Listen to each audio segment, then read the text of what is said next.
বর্ষা, আপনি একজন সুপারস্টার, সত্যি না মিথ্যা? হে গাইস, আসসালামু আলাইকুম। তো কি অবস্থা সবার? আমি আলামিন আপনাদের সবাইকে স্বাগত জানাচ্ছি রাইট রিঅ্যাকশন ইউটিউব চ্যানেল থেকে।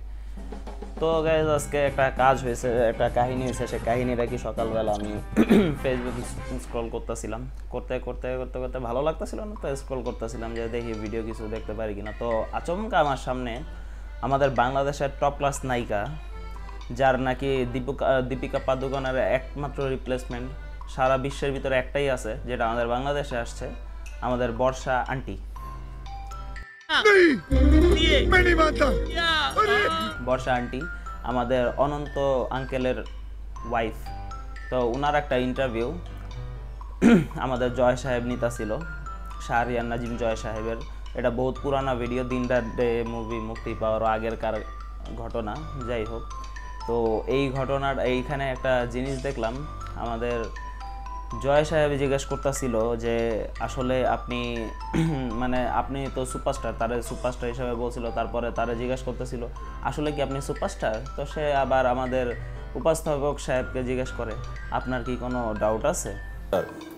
বর্ষা, আপনি একজন সুপারস্টার, সত্যি না মিথ্যা?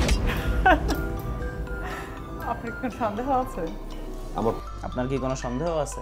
মানে উনি নিজেকে নায়িকা সুপারস্টার হিসাবে দাবি করে নায়িকাদের ভিতরে। যে আমার আজ পর্যন্ত আমাদের বাংলাদেশে আমি দেখি নাই যে কোনো লেডি সুপারস্টার জন্ম নিছে। ইনি নিজের লেডি সুপারস্টার হিসাবে দাবি করে। এখনের কথা বলতেছি না, বহুত পুরানা সময় ছিল, মৌসুমি ছিল, তারপরে পূর্ণিমা আপু ছিল, এরা ছিল। বর্তমান সময়ে মানে যদি বলা হয় যে লেডি সুপারস্টার আমাদের বাংলাদেশে একটাও সৃষ্টি হয় নাই, কিন্তু উনি নিজেকে দাবি করতেছে। অবশ্যই দাবি করতে পারে, তার হক আছে। সে দেখতে সুন্দরী, সে দীপিকা পাদুকোনের রিপ্লেসমেন্ট হিসাবে বাংলাদেশে একজনই জন্ম নিছে, উনি এলাকি আমাদের বর্ষা আন্টি।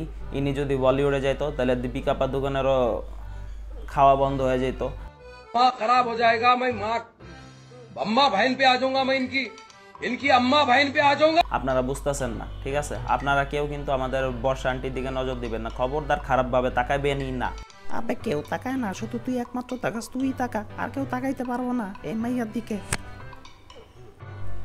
তোরে কথা কইতে কইছি, আমি কথা কইতাছি না, ফালতু। যাই হোক গাইস, সে অনেক সুন্দরী, সে দীপিকা পাদুকোনের রিপ্লেসমেন্ট, আপনারা তা জানেন না তাই। আর আমাদের অনন্ত চাচ্চু তো, সে তো আলাদা লেভেলেরই সুপারস্টার। তার থেকে বড় সুপারস্টার আসলে আমাদের বাংলাদেশে তৈরি হয় নাই। সে যদি হলিউডেও যাইতো তাহলে টম ক্রুজের সাথে টক্কর দিত অ্যাকশন মুভির দিকে। अबे साले, जो माफ करना। আপনারা তো জানেনই দিনদার ডে কিরকম মাস্টারপিস একটা মুভি ছিল। মানে সে যদি এই মুভি যদি হলিউডে যদি মিশন ইম্পসিবলের সাথে যদি রিলিজ করা হতো তাহলে মিশন ইম্পসিবল ফ্লপ হয়ে যেত, এটা সুপার হিট হতো। আপনারা সবাই ভালো করেই জানেন, কারণ দিনদার ডে একটা মাস্টার ক্লাস মুভি ছিল।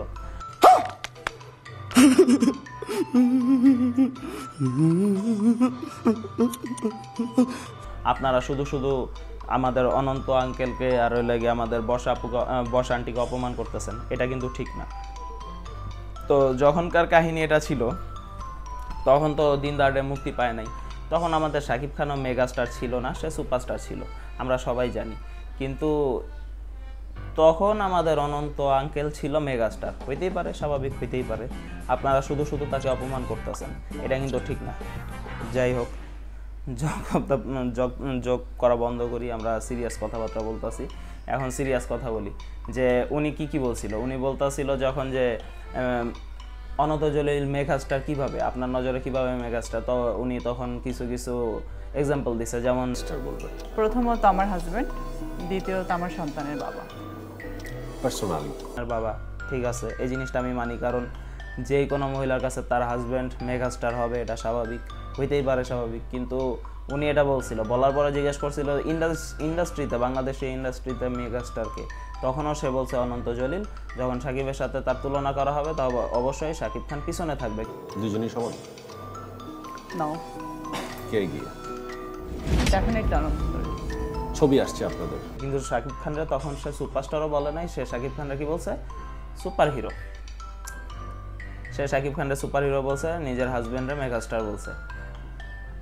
আসলেও কথা ঠিকই বলছে, কারণ আমাদের অনন্ত জলিল সাহেব তো সেই লেভেলের সুপারস্টার।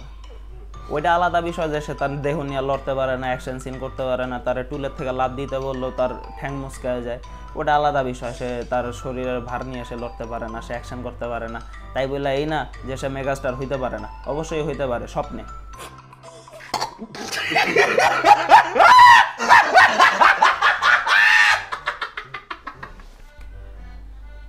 স্বপ্নে সে মেগাস্টার অবশ্যই হইতে পারে। আপনারা কেন তারা অপমান করবেন? হ্যাঁ, কেন অপমান করবেন তারে? আর ইনিও সুপারস্টার হইতেই পারে, সে সুপারস্টার নায়িকা হইতেই পারে। সে নিজেকে আকাশের নক্ষত্রের সাথে সে তাকে তুলনা করে। স্টার, আমি আকাশের তারার সাথে আমি তুলনা করেছি। আর So, আপনার যদিও আমরা তারে কোনো একটা বড় কমেডিয়ান ছাড়া আর কিছুই ভাবি না, সেটা আলাদা বিষয়। এই কারণে কি আপনারা তাকে অপমান করতে পারেন? সে কমেডি করে, এই যে এত এত সিনেমাতে সে কমেডি করে আমাদেরকে বিনোদন দিছে, সেটার খাতিরে হইলেও তো তাকে এইভাবে অপমান আপনারা করতে পারেন না। কেন আপনারা তাকে অপমান করতেছেন? আমরাও তো গর্বের সাথে বলতে পারি, যদি বলিউডেও যদি এই থাকে, জনি লিভার থাকে, তো আমাদের বাংলাদেশেও বর্ষা আন্টি আছে। अबे साले, जो माफ करना, मैं जो আপনারা কেন তাকে এইভাবে অপমান করতেছেন? এটা করা কিন্তু ঠিক না, একেবারেই ঠিক না। তো আজকে থেকে একে কেউ অপমান করবেন না। উনি সুপারস্টার, সুপারস্টার, ঠিক আছে? এমন কথা ভাই, সেটা লাগে জোক অফ দ্য ইয়ার, ঠিক আছে? এটা জোক অফ দ্য ইয়ার হয়ে গেছে। ইনি সুপারস্টার আর ইনার হাজবেন্ড মেগা স্টার, এটা হচ্ছে জোক অফ দ্য ইয়ার, ঠিক আছে? আমাদের জেনারেশনের সব থেকে বড় জোকার এরাই ছিল, ঠিক আছে? এদেরকে আমি জোকার ছাড়া আর কিছুই মনে করি না। কমেডি, ঠিক আছে? এইগুলো এক একটা কমেডি। আপনারা এই কমেডিগুলোর বিনোদন হিসাবে নেওয়া শিখেন, ঠিক আছে? অপমান হিসাবে নেওয়া শিখবেন না, ঠিক আছে? যাই হোক, আজকে ভিডিওটা আমার এই পর্যন্তই ছিল। যদি আমার এই ভিডিওটা ভালো লাগে তো লাইক, কমেন্ট, শেয়ার করবেন। যদি এরকম ভিডিও আরও পেতে চান তাহলে সাবস্ক্রাইব করে অবশ্যই বেল আইকনটা অন করে পাশে থাকবেন। দেখা হবে নেক্সট ভিডিওতে। আল্লাহ হাফেজ।